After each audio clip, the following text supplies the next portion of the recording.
स्वागत है आप सभी का हमारे चैनल युवेस्ट्रो पर। सबसे पहले आप सभी को करवा चौथ की हार्दिक शुभकामनाएं। करवा चौथ माता आप सभी को अखंड सौभाग्य दे। क्या आप जानती हैं कि करवा चौथ का यह व्रत केवल पति की लंबी उम्र ही नहीं बल्कि आपके वैवाहिक जीवन में सुख, प्रेम और विश्वास भी बढ़ा सकता है। सदियों से सुहागिनों के जीवन में इसे खास महत्व मिला है। लेकिन क्या आपने कभी सोचा है कि करवा चौथ का पहला व्रत किसने रखा था? और क्या आप साहूकार की बेटी और 7 भाइयों की कहानी, द्रौपदी की कहानी, 7 बहुओं की कथा और करवा और मगरमच्छ की कहानी से परिचित हैं? आज हम जानेंगे कैसे करवा चौथ माता ने इन सभी के सुहाग की रक्षा की। कैसे करवा माता माँ पार्वती के आशीर्वाद से सुख समृद्धि मिली। तो इन कहानियों के पीछे छिपे रहस्यों को जानने के लिए इस वीडियो को अंत तक जरूर देखें। और हाँ, अगर आपने हमारे चैनल युवेस्ट्रो को अभी तक सब्सक्राइब नहीं किया है तो तुरंत सब्सक्राइब करें और बेल आइकॉन जरूर दबाएं ताकि हमारे वीडियो सबसे पहले आप तक पहुंचें और आप कोई भी महत्वपूर्ण जानकारी मिस न करें। राधे राधे, जय श्री कृष्ण। दोस्तों, करवा चौथ का इंतजार सुहागिन महिलाएं बेसब्री से करती हैं। यह व्रत पति पत्नी के रिश्ते को मजबूत बनाने वाला, प्रेम और विश्वास को बढ़ाने वाला पर्व है।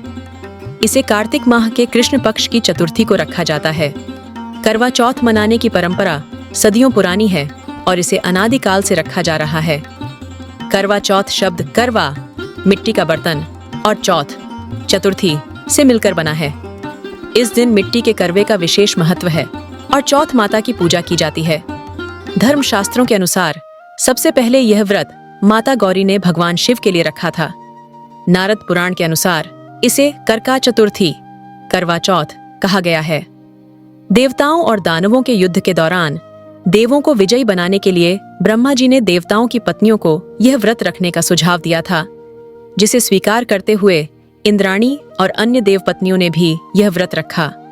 इस व्रत का प्रचलन महाभारत से भी पूर्व का है और इसे पांडवों की पत्नी द्रौपदी ने भी किया था।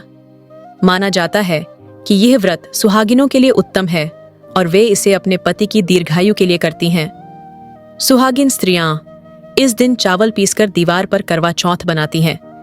इसके साथ साथ सुहाग की वस्तुएं जैसे चूड़ी, बिंदी, मेहंदी आदि का उपयोग किया जाता है।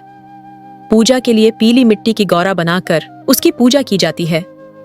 सुहागिन महिलाएं सूर्योदय से पहले स्नान करके व्रत का संकल्प लेती हैं और सास द्वारा दी गई सरगी का सेवन करती हैं। सरगी में मिठाई, फल, सेवई, पूड़ी और साज श्रृंगार का सामान दिया जाता है। इस वर्ष करवा चौथ का व्रत 20 अक्टूबर 2024 को रखा जाएगा और सरगी खाने का शुभ मुहूर्त सुबह 4:30 तक रहेगा। चतुर्थी तिथि 20 अक्टूबर को सुबह 6:46 से शुरू होकर 21 अक्टूबर को सुबह 4:16 पर समाप्त होगी। इस बार करवा चौथ पर रोहिणी नक्षत्र का संयोग बन रहा है। पूजा के लिए शुभ मुहूर्त शाम 5:46 से 6:54 तक रहेगा। इस दिन चंद्रमा का विशेष महत्व है और इसका पूजन मन, शीतलता, लंबी आयु, सुख और शांति का प्रतीक माना जाता है। वैदिक पंचांग के अनुसार चंद्रमा के दर्शन का समय शाम 7:23 तक रहेगा।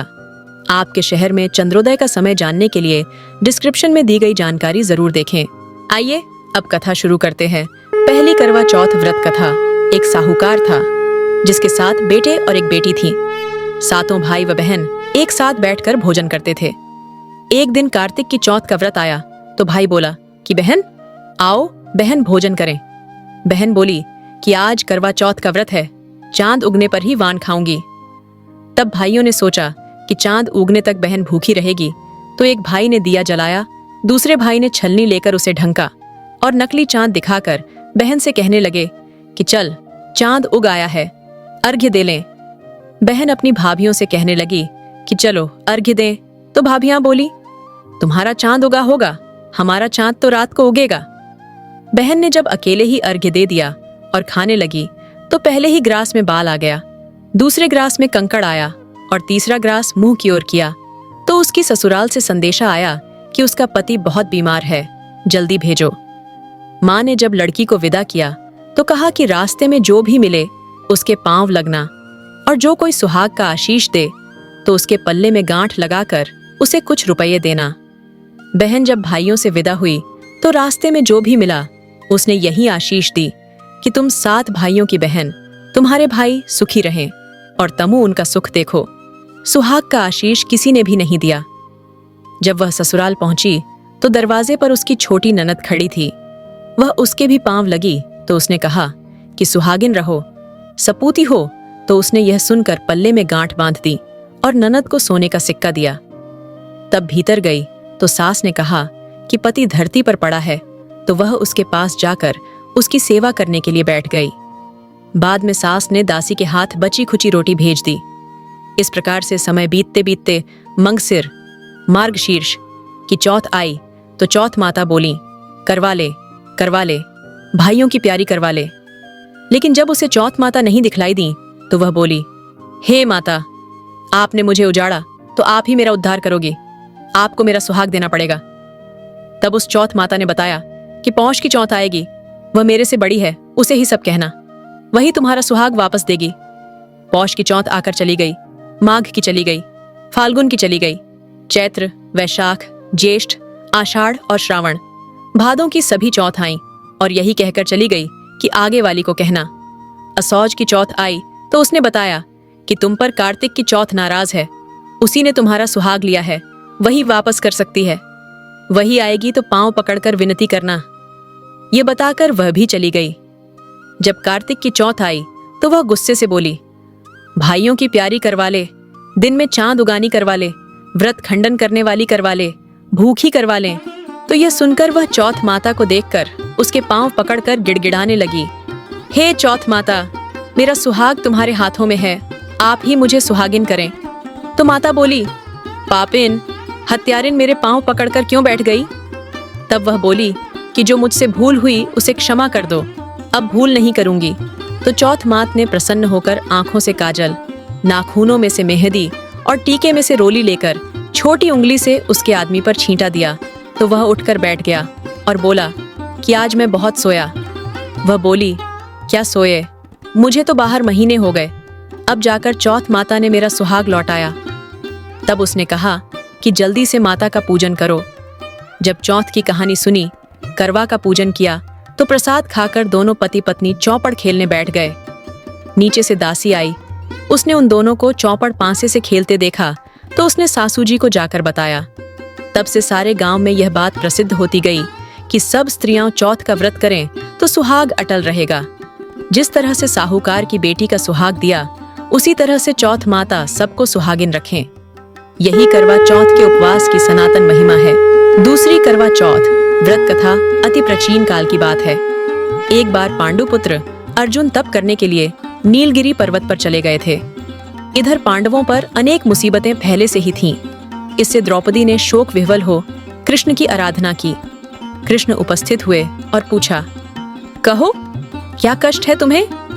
प्रभु, द्रौपदी ने हाथ जोड़कर कहा, मुझे क्या कष्ट है, आप तो स्वयं जानते हैं, आप तो अंतर्यामी हैं, मुझे कष्टों के बोझ से विह्वल कर दिया है। क्या कोई ऐसा उपाय है जिससे इन कष्टों से छुटकारा मिल सके? तुम्हारा प्रश्न अति उत्तम है द्रौपदी। कृष्ण मुस्कुराकर बोले, प्रभु, फिर मुंह दूह नारी का कष्ट दूर करने का उपाय बताइए। द्रौपदी ने पूछा। यही प्रश्न एक बार पार्वती जी ने शिवजी से कर दिया था। तब श्री शिवजी ने करवा चौथ का विधान बताया था। फिर प्रभु, करवा चौथ की जानकारी मुझे भी दीजिए और उसकी कथा कहिए। तब कृष्ण ने एक पल सोचने के बाद कहा, दुख सुख जो सांसारिक माना जाता है, प्राणी उसमें सदा ही लिप्त रहता है। मैं तुम्हें अति उत्तम करवा चौथ व्रत की कथा सुनाता हूं, इसे ध्यान से सुनो। प्राचीन काल में गुणी, विद्वान, धर्मपरायण एक ब्राह्मण रहता था। उसके 4 पुत्र तथा एक गुणवती सुशील पुत्री थी। पुत्री ने विवाहित होकर चतुर्थी का व्रत किया, किंतु चंद्रोदय से पूर्व ही उसे क्षुधा ने बाध्य कर दिया। इससे उसके स्नेही भाइयों ने छल से पीपल की आड़ में कृत्रिम चंद्रमा बनाकर दिखा दिया। लड़की ने अर्घ्य दे भोजन कर लिया। भोजन करते ही उसके पति की हृदय गति बंद हो गई। इससे दुखी हो उसने अन्न जल त्याग दिया। उसी रात्रि में इंद्राणी भूविचरण करने आई। ब्राह्मण पुत्री ने उससे अपने दुख का कारण पूछा। इंद्राणी ने बताया, तुम्हें करवा चौथ व्रत में चौथ दर्शन से पूर्व भोजन कर लेने से यह कष्ट मिला है। तब उस लड़की ने अंजलि बांधने विनय की कि इससे मुक्त होने का कोई उपाय बताइए। इस पर इंद्राणी ने कहा, यदि तुम विधिपूर्वक अगली करवा चौथ का व्रत करो तो तुम्हारे पति पुंजीर्वित हो जाएंगे। कन्या ने ऐसा करने का वचन दिया तो उसका पति स्वस्थ हो गया। इस पर उस कन्या ने वर्ष भर प्रत्येक चतुर्थी का व्रत किया और अनंत अखंड सुहाग प्राप्त किया। श्री कृष्ण ने कहा, हे द्रौपदी, यदि तुम इस व्रत को करोगी तो तुम्हारे सभी संकट टल जाएंगे। इस प्रकार द्रौपदी ने यह व्रत किया और पांडव सभी क्षेत्रों में विजयी हुए। इस प्रकार सौभाग्य, पुत्र पौत्रादि और धन धान्य की इच्छुक स्त्रियों को यह व्रत विधि पूर्वक करना चाहिए। इस व्रत में भगवान शंकर की आरती की जाती है। तीसरी करवा चौथ व्रत कथा। एक ब्राह्मण परिवार में 7 बहुएं थीं। 6 बहुओं के मायके वाले बहुत अमीर थे। इसी कारण ससुराल में उनका बड़ा मान था, परंतु छोटी के मायके में कोई न था। वह घर का सारा काम काज करती, सबकी सेवा करती, पर कोई भी उससे प्यार नहीं करता। सभी दुत्कारते रहते।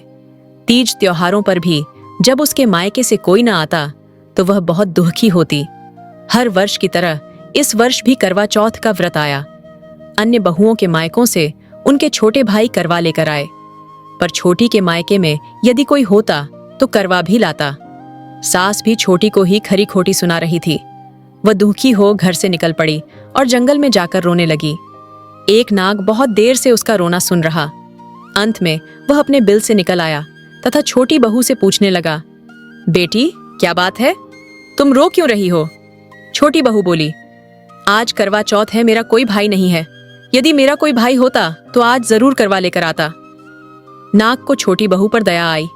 नाग ने कहा, बेटी तुम घर चलो, मैं अभी करवा लेकर आता हूँ। थोड़ी देर बाद नाग ससुराल पहुंचा। ससुराल वाले इतना सामान देखकर चकित हो गए। सास भी प्रसन्न हो गई। सास ने प्रसन्न मन से छोटी बहू को नाग देवता के साथ भेज दिया।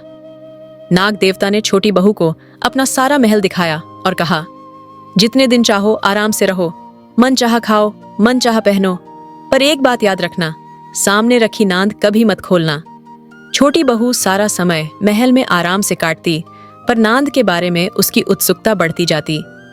एक दिन जब घर में कोई न था, उसने नांद को उठाकर देखा तो हजारों छोटे छोटे सांप के बच्चे इधर उधर रेंगने लगे। उसने जल्दी ही नांद ढंक दी। जल्दी में एक सांप की पूंछ नांद के नीचे आकर कट गई। शाम को नाग के आने पर छोटी ने अपनी गलती स्वीकार कर ली। नाग ने भी उसे क्षमा कर दिया। जब छोटी ने ससुराल जाने की इच्छा की तो उसे धन रत्न आदि देकर विदा किया। छोटी के ससुराल में अब उसकी बड़ी इज्जत होने लगी। जिस सांप की पूंछ कटी थी उसे सभी बंडा कहकर तंग करते। एक दिन उसने अपनी माँ से पूछा कि मेरी पूंछ कैसे कटी है। माँ ने कहा कि छोटी बहू के नांद उठाने और जल्दी में रखने में ही तुम्हारी पूंछ कटी है। तो वह बोला कि मैं छोटी से बदला लूंगा। माँ के बहुत समझाने पर भी वह एक दिन चुपचाप छोटी के घर जा छुपा और मौका पाकर उसे काटने की सोचने लगा। वहां छोटी बहू और उसकी सास में किसी बात पर बहस हो रही थी तो छोटी कसम खा खा कर कह रही थी कि मैंने ऐसा नहीं किया। वह कह रही थी कि मुझे बंड भैया से प्यारा कोई नहीं है, उन्हीं की कसम खाकर कहती हूँ कि मैंने ऐसा नहीं किया। बंडा ने जब सुना तो सोचने लगा, जो मुझसे इतना प्यार करती है मैं उसे ही काटने आया हूँ। वह चुपचाप घर चला गया। माँ ने पूछा, ले आए बहन से बदला? वह कहने लगा, माँ बहन से कैसा बदला? तभी से बंडा भाई व छोटी बहन हुए। भाई प्रतिवर्ष चौथ के दिन करवा लेकर जाता, वह बहन बड़े प्यार से करवा चौथ का व्रत करती। चौथी करवा चौथ व्रत कथा। प्राचीन काल में करवा नाम की एक पतिव्रत स्त्री अपने पति के साथ नदी किनारे एक गांव में रहती थी। कार्तिक मास के कृष्ण पक्ष की चतुर्थी चौथ के दिन उसका पति नदी में स्नान करने के लिए गया। स्नान करते समय एक मगरमच्छ ने उसका पैर पकड़ लिया। वह करवा करवा नाम लेकर जोर जोर से अपनी पत्नी को पुकारने लगा। उसकी आवाज सुनकर उसकी पत्नी दौड़ कर आई और उसने मगर को कच्चे धागे से बांध दिया। मगर को बांधकर वह यमराज के यहाँ पहुंची और यमराज से बोली, भगवान, मगरमच्छ ने मेरे पति का पैर पकड़ लिया है, अतः पैर पकड़ने के अपराध में आप अपने बल से उस मगरमच्छ को नरक में ले जाओ। यमराज ने कहा, अभी मगरमच्छ की आयु शेष है, अतः मैं उसे नहीं मार सकता। इस पर करवा ने कहा, यदि आप ऐसा नहीं करोगे तो मैं आपको श्राप देकर नष्ट कर दूंगी। ये सुनकर यमराज डर गए और उस पतिव्रता स्त्री करवा के साथ जाकर मगरमच्छ को उन्होंने यमपुरी भेज दिया और करवा के पति को दीर्घायु प्रदान की। उसी दिन से ये करवा चौथ मनाई जाती है और सुहागिन स्त्रियों के द्वारा व्रत रखा जाता है। हे करवा माता, जैसे तुमने अपने पति की रक्षा की वैसे सबके पतियों की रक्षा करना। इति शुभम। इस प्रकार करवा चौथ की कथा पूर्ण हुई। एक बार प्रेम से बोले करवा माता की जय। आइए अब करवा चौथ माता की आरती करते हैं। ओम जय करवा माता मैया, जय करवा माता। जो व्रत करे तुम्हारा, जो व्रत करे तुम्हारा, पार करो नैया। ओम जय करवा माता, सब जग की हो माता। तुम हो रुद्राणी मैया, तुम हो रुद्राणी। यश तुम्हारा गावत, यश तुम्हारा गावत, जग के सब प्राणी मैया, जग के सब प्राणी। ओम जय करवा माता मैया, जय करवा माता। जो व्रत करे तुम्हारा, पार करो नैया। ओम जय करवा माता। कार्तिक कृष्ण चतुर्थी, जो नारी व्रत करती मैया, जो नारी व्रत करती, दीर्घायु पति होवे उसका, दीर्घायु पति होवे उसका। दुख सारे हरती मैया, तुम दुख सारे हरती। जय करवा माता मैया, जय करवा माता। जो व्रत करे तुम्हारा, पार करो नैया मैया, पार करो नैया। होवे सुहागिन नारी, होवे सुहागिन नारी, सुख संपत्ति पावे मैया, सुख संपत्ति पावे। गजानन जी बड़े दयालु, विघ्न सभी नाशे मैया, विघ्न सभी नाशे। जय करवा माता मैया, जय करवा माता। जो व्रत करे तुम्हारा, पार करो नैया मैया, पार करो नैया। करवा मैया जी की आरती, जो कोई व्रत कर गावे मैया, जो कोई व्रत कर गावे। व्रत पूरा हो जाता उसका, व्रत पूरा हो जाता उसका। सब विधि सुख पावे मैया, सब विधि सुख पावे।